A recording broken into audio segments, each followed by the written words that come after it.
Hi, my name is Will, and I'm the Chief Engineer for the Missouri S&T Rocket Design Team. This year, we are Team 54 in the competition, and we will be competing in the 30K SRAD division of the competition. We have previously competed in the 10K SRAD division several times, but this year, competing in the higher division, we hope to break our team's altitude record with our rocket Andromeda 2. For some preliminary numbers, our stability on the pad is 1.69, with a stability of 2.4 at motor burnout. Our maximum velocity is 1,825 feet per second, which is about Mach 1.6. Our maximum acceleration is 14.5 Gs, and our predicted altitude of the rocket is 30,021 feet. Additionally, our thrust-to-weight ratio on the pad is 9.06, and our velocity off the rail is 99.7 feet per second. Now we'll be talking about each of the subsystems for the rocket, including the structure, the motor, the recovery system, the avionics and telemetry systems, and finally, the payload. Hi, my name is Devin, and I'm the structures sub-lead for the team. Behind me sits Andromeda 2, this year's competition rocket. For competition this year, we designed a mostly scratch-built airframe designed with carbon fiber and fiberglass commercial tubes, the exception to this being the avionics sleeve. The avionics sleeve is comprised of carbon fiber tow. It is wound on our in-house filament winder. The outer diameter of the airframe is 6.17 inches and has a total length of 132 inches. On the pad, the rocket has a weight of 77.25 pounds and a post-burnout weight of 56.10 pounds. Some of the aluminum components inside the airframe are the bulkheads that sit above and below both the payload and avionics bays, the tail cone, which decreases the overall drag of the rocket, and the quick connect rings that allow ease of integration of the electronics into the airframe. The fins are made from 5mm thick carbon fiber sheets with additional layers of carbon fiber laid from tip to tip to to increase overall strength. Pine's method was applied using FinSim to calculate both flutter and divergence velocities. The divergence velocity of the fins is roughly 3,600 feet per second. All designs were initially put into OpenRocket and then translated over to SolidWorks to increase accuracy of calculations. Hi, I'm Kelsey, and I'm the Propulsion sub-team lead. For Andromeda 2, we designed a 6-grain 98mm SRAD motor that delivers 20,700 Newton-seconds of impulse, earning it the designation of an O3400. Featuring a stepped core Bates grain geometry, this motor uses an ammonium perchlorate HDBB aluminum composite propellant dubbed Ambrosia. For the past year and a half, the team has been developing and characterizing the portable Ambrosia propellant by using small-scale motor tests such as this one. By using a varying core diameter, we were able to maximize our thrust output.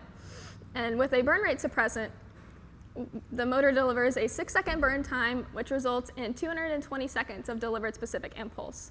The motor is designed to fit in a commercial case with snap ring hardware and an optimized nozzle geometry.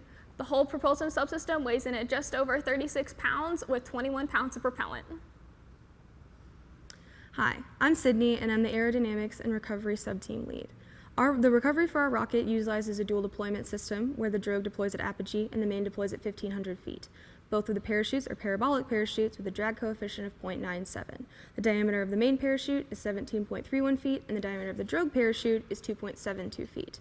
Both of the parachutes are made out of 1.1-ounce Callender ripstop nylon and Gutermann Mara 50 thread with a thread strength of 2,599 grams. The drogue parachute is packed in a Kevlar blanket, and the main parachute is packed in a Kevlar deployment bag to protect them from the ejection charges. As far as hardware goes, we have stainless steel swivels that are rated for 6,000 pounds, stainless steel quick links that are rated for 3,900 pounds, steel forged eye bolts that are rated for 1,300 pounds, and Kevlar shock cord that is rated for 2,200 pounds. Each length of shock cord is 33 feet, 3 times the length of the rocket, and the parachutes are attached to the shock cord 11 feet, one length of the rocket, from the end that attaches to the coupler where the ejection charges will eject the parachutes. Hi, I'm Walter. I'm our avionics system lead. This year, our avionics system consists of 2 isolated altimeters for deploying our parachutes. Our altimeters consist of a ultraspectrum Telemetry V3 and a featherweight Raven 4. Each altimeter is powered by a 2-cell, 3.5 amp hour, 18650 lithium-ion battery. Each of them are connected to their own battery management system, as well as for the Telemetry is also connected to a buck converter to step down the voltage to 4 volts for safe operations. Each system will contain a 1-cell pyro battery. These pyro batteries prevent any heavy loads on our main battery system. Since both the pyro battery and the main battery system for an altimeter is connected to the same ground, we can give that 1 rotary switch connection, giving our entire system only 2 switches. The overall redundancy and oversized battery ensures a good service life as well as a safe operation. Hi, I'm Thomas, and I'm the Telemetry subsystem lead for our rocket design team. Our rocket uses 2 systems. One is a commercial off-the-shelf Altispectrum Telemetry V3, as well as a SRAD system designed by the students here in-house. The SRAD system is designed to be both small and expandable to meet the team's needs for future launches. The SRAD system is responsible for not only tracking the rocket, but also tracking the paralites in flight on their descent to the ground. The ground station consists of 900 megahertz and 440 megahertz tracking antennas to receive data from both the Telemetry and the XB systems. Speaking of XB systems, the SRAD system is based around an XB S3B900 Pro. These radio modules are integrated with Berry GPS IMU V4 units.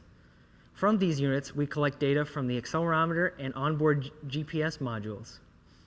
Due to the carbon fiber construction of the rocket body, the rocket telemetry system utilizes an extra high-gain GPS receive antenna located on top of the telemetry bay to assist in GPS signal acquisition. The rocket's telemetry system also uses an external 900 megahertz patch antenna designed by the students on the team to assist in signal reception at the ground station. The telemetry bay is located in the nose cone of the rocket on top of the payload. Hello, I am Isaac and I'm the payload lead. The purpose of the payload is to measure drag characteristics of each of these parachutes. The payload is a 10 by 10 by 30 centimeter 3U CubeSat form weighing 8.8 pounds. Inside are 3 boxes with parachutes that we call paralites. Each of the parachutes are pink and black with different designs.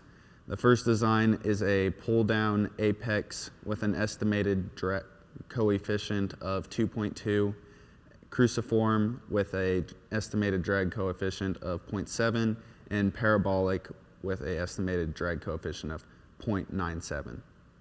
Inside each of these paralites are a Teensy microcontroller, a Berry IMU, an HX711 load cell amplifier, a XB radio transmitter, and an 18650 lithium-ion battery. These paralites deploy at 900 feet by a spring and solenoid system, and they send GPS signal back to the ground station for recovery. Thank you for allowing us to explain our project, and in addition, the details of each of our rocket's subsystems. In addition, our team also has extensive safety checklists and procedures that ensure each of these subsystems are prepared for flight. Using those procedures, we are excited to announce that we will be launching Andromeda 2 on July 10th at Cloudbusters in Argonia, Kansas. Thank you again, and we are excited to compete in this year's virtual Spaceport America Cup.